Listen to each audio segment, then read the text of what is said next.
a todos. Esse capítulo de número 5, né? Ele me leva todinho a Jesus Cristo. Eu não sei se os irmãos também tiveram essa conexão, mas desde a hora que eu acordei, eu primeiro fiz a oração e, e aí eu mandei uma mensagem no grupo e fui ler. E aí eu estava assim, meu Deus, parece que eu estou lendo o Novo Testamento. Engraçado, né? Jesus nos leva a coisas que a gente nem imagina. E, e a primeira coisa que chamou a atenção quando eu leio que fala assim, e falou o Senhor a Moisés, Jesus falou comigo assim, meu Deus, Deus, ele fala o tempo todo com Moisés. Todos os capítulos quase fala, né? E falou o Senhor a Moisés, e falou o Senhor a Moisés, e tornou a falar o Senhor a Moisés. E aí eu fico pensando, o que Deus está falando? O que Deus quer falar para a gente, né? Será que nós também estamos tendo esta comunhão tão forte que Moisés tinha? Moisés, ele falava com Deus, tão íntimo, né? Deus, ele revelava para ele as coisas assim que ia acontecer, como ia ser, as estratégias, mostrava a ele, sim, ó, claramente. E o que Deus tem falado comigo, com cada um, né? Todos os dias. Será que Deus fala assim com a gente também hoje em dia? Fala, ele fala, ele fala. Ontem eu tive uma experiência assim, por um segundo horrível, mas o final dela foi maravilhoso. Foi maravilhoso. Eu vi o falar de Deus assim, ó, através de pessoas, através de um louvor, através de mensagens, através de uma oração. Parecia que todas essas pessoas sabiam o que eu estava passando e que todas elas estavam escrevendo tudo a, a, a mesma mensagem, sabe, para ser entregue. Então daí eu falei, meu Deus, o Senhor ainda fala, como o Senhor falava aqui com Moisés, o Senhor continua falando com cada um. O versículo 3 que fala, né? Vou falar do 2 e o 3 ao mesmo tempo. Ordena aos filhos de Israel que lancem fora do arraial a todo leproso, a todo que padece de fluxo e todos os imundos por causa do contato com algum morto. Desde o homem até uma mulher, os lançarei fora do arraial. Os lançarei para que não contaminem os seus arraiais, no meio dos quais eu habito. Aí eu falei, meu Deus, na hora que a gente lê, a gente fica assim, nossa, será que Deus é tão ruim? Parece que Deus é preconceituoso, né? Que ele não quer ninguém com impureza, com doença. E aí eu falei, nossa, mas eu estava doente, né? E não foi isso que ele me mostrou, ele me amou tanto que ele não permitiu que eu morresse, né? Novamente. Deus, ele não tem preconceito ao doente. E aqui ele estava me mostrando que é, ele tem que habitar em pessoas que estão com a vida voltada a ele, totalmente voltada a ele. Sabe? Olha para você ver, lança fora do arraial, lança fora da nossa vida tudo aquilo que pode fazer com que Deus não possa te atender a sua oração. Aí eu lendo isso, Deus falou assim comigo, eu falei, meu Deus, o Senhor é lindo. O Senhor é lindo. A gente precisa. Eu sempre digo, quando eu escutava, eu estava lendo as mensagens atrás, né, que vocês estavam mandando no meu celular, é, da, do revestimento, né, por dia mal e tal. E é isso, a gente precisa se revestir, mas a gente também precisa se limpar, a gente precisa ir tirando as pedras no caminho, porque são essas coisas que impedem na hora de você precisar de uma oração de verdade. igual eu precisei, para que Deus atenda.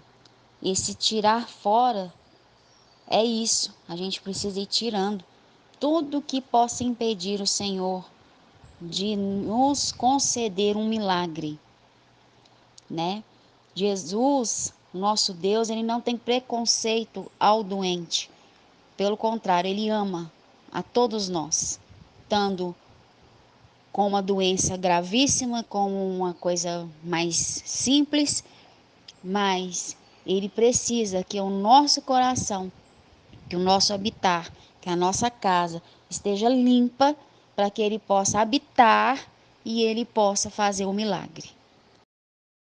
Aí vem versículo 7, versículo 8, falando, né, dessa culpa, a culpa dos pecados humanos, que a qual hoje em dia nós sabemos que, graças a Deus, nós não precisamos mais de nos sentir culpados. Errou, pecou, por mais que chegou longe, por mais que fez algo terrível, nós temos um que é perdoador, né? Nós temos Jesus Cristo, que ele perdoa, limpa e joga no mar do esquecimento. Mas aqui, como está escrito no versículo 6 e 7, que a gente tem que confessar, nós também devemos confessar ao Senhor.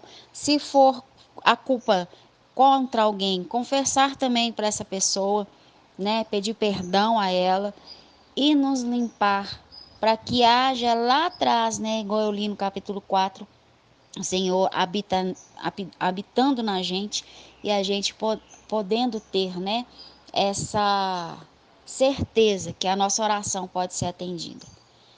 Os pecados fazem uma separação entre eu e Deus.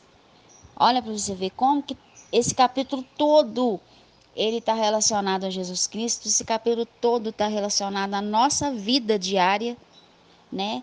E o 7 é o 7, deixa eu ver aqui que eu marquei. Eu tô sem caneta, tive que marcar com um negocinho da menina aqui emprestado.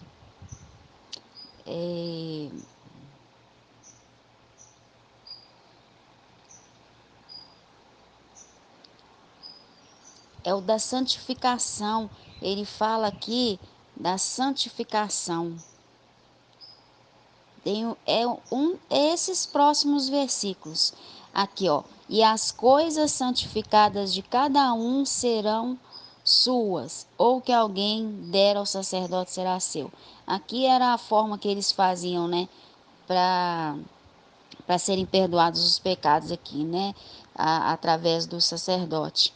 Hoje, nós não precisamos mais fazer nenhum nesses tipos de coisas, né, que para nos limpar, nós já temos Jesus Cristo, mas nós temos que entender que quando a gente se limpa, a gente quando entrega a nossa vida a Jesus Cristo, nós fazemos parte totalmente dele, né? O sacerdote aqui agora está voltado à parte de Jesus Cristo. Nossa vida é dele. E se a vida é dele, nós não podemos mais andar por nós mesmos. Nós não podemos mais ter as vontades nossas próprias. Eu faço da minha vida o que eu quero, eu faço e azar. Não, eu não sou mais dona.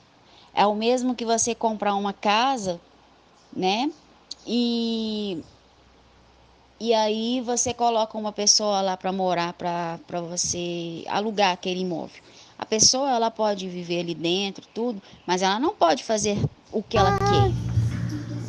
Se ela quiser, por exemplo, aumentar ou construir alguma coisa ali do dono da casa, ela tem que pedir permissão a esse dono desse imóvel, porque não é dele.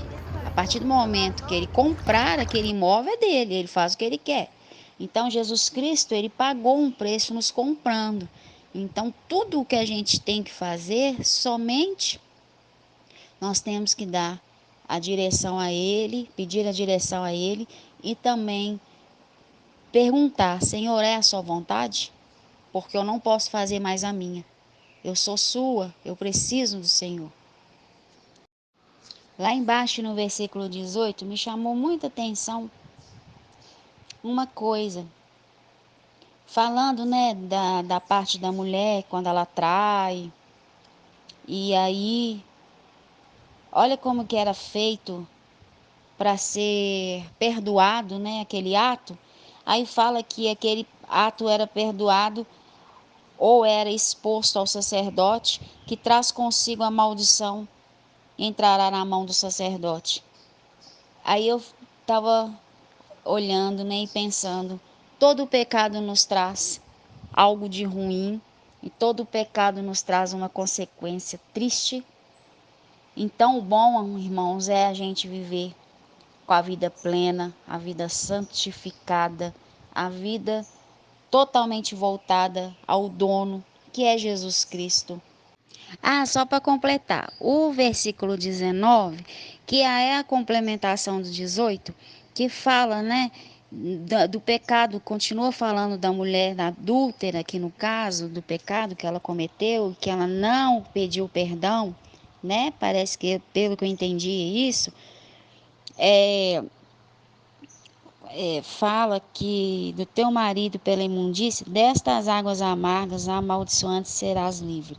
Eu fico olhando e pensando, né? Pra você ver, o pecado também torna a pessoa amarga, né? Você pode notar que se você não tiver um encontro com o Senhor tão profundo e um arrependimento tão profundo e sincero, você fica, mesmo que você largou o pecado, você nem pratica mais. Já viu que as pessoas que ficam a vida toda remoendo o passado? Pois é, porque fica amargo. Então, o bom é a gente nunca precisar de ter um trem amargo na nossa vida, uma lembrança ruim. Infelizmente, todos nós já tivemos um passado que não foi tão bom e que às vezes a gente lembra. Hoje, nós devemos lembrar, às vezes, e contar para fazer com que outros não vão por aquele caminho. Mas o bom é evitar, para que a gente não tenha essas amarguras no nosso coração, essas lembranças ruins, né? Agora, se por acaso a gente faz uma coisa lá atrás e a gente lembra ainda com uma certa saudade daquilo, você ainda não conseguiu se libertar. Você precisa de ter nojo daquele erro, sentir tristeza, sentir assim, falar, meu Deus, nossa, se eu pudesse voltar lá atrás, eu não teria nunca feito aquilo. É isso, né? Mas nós também temos a oportunidade do nosso futuro não ter mais essas coisas amargas para a gente lembrar. A gente tem que ter lembranças de coisas boas que nos edificam, que nos fortalece, que nos faz crescer em Cristo Jesus. Bom, gente, aí está a mensagem do Números capítulo 5, explicado pela a nossa irmã Lilian, que possamos aprender com esse capítulo. Curta e compartilhe. Beijo.